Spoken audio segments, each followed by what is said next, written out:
Pretense did not begin with lies.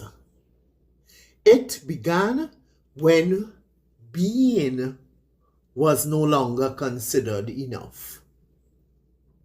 We forgot how to be in communion with the body, with the earth, with the rhythms that keep life in balance.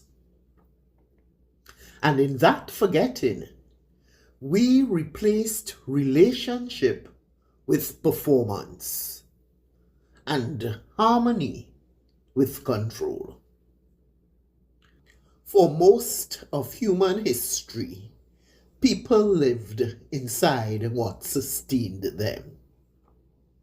Inside the seasons that told them when to plant, inside the soil that fed them, inside the sky that signaled change, inside water, breath, and community. They did not believe they owned the earth. They knew they belonged to it. That belonging was practical. It taught when to rest, when to harvest, when to grieve, when to celebrate. Life was organized around what kept it alive. Now, we live inside abstractions. We wake to clocks instead of light. We work to schedules instead of seasons. We measure worth in money instead of health. We call exhaustion productivity, and we call consumption success. We call this advancement. But what it really means is that we no longer listen to the language of life. We respond to numbness, deadlines, and demands that have no relationship to what a body, a child, or a planet can actually sustain. This is not neutral. It is hijacking. And all of this is treated as normal. But bodies feel the difference. Land feels the difference. Children feel the difference. And because of it, we are no longer living in conversation with life. We are managing it. And that shift from listening to controlling is where pretense took root. We were taken off a sacred path, not by accident, but by systems that learned how to extract without having to listen. And over time, we forgot what listening even felt like. So we perform, we produce, we pretend. And we call that living. Over time, we were trained to measure ourselves by what we display, what we wear, what we own, what we drive, what we can show. Presence became less important than appearance. Stillness became suspect. Quiet truth was replaced by performance. And in that shift, action began to stand in for being. If you were not seen doing something, you were assumed to be nothing. That is not evolution. That is displacement. Pretense is not merely pretending. It is the deliberate construction of an illusion, designed to sell, persuade, control, or justify. We see it in advertising, we see it in leadership, we see it in systems that assemble images and promises to create impressions that are not true. And when those who hold authority participate in this, when they demand ideals they themselves do not live, people begin to doubt their own knowing. Reality becomes unstable. Truth becomes negotiable. That is how pretense becomes abusive. Because over time, it also becomes addictive.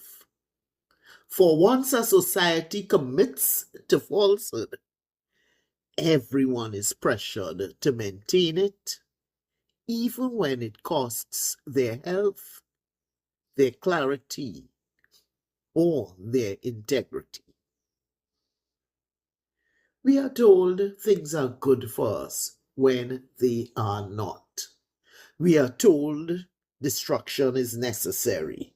We are told profit is progress. And when these claims prove false, they are not corrected because too much money and power are attached to the illusion.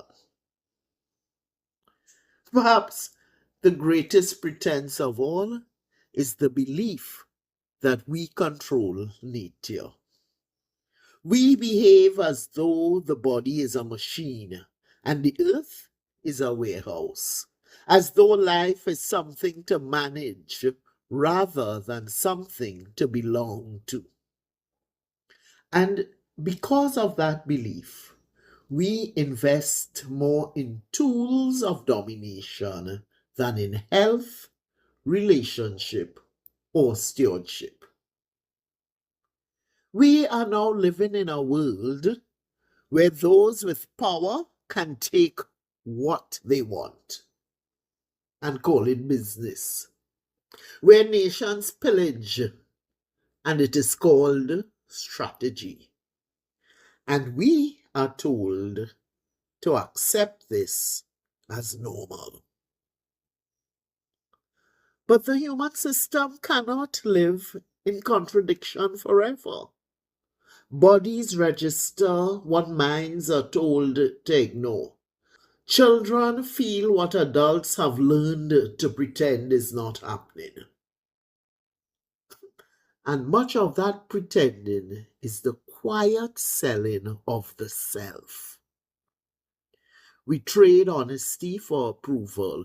We trade rest for security.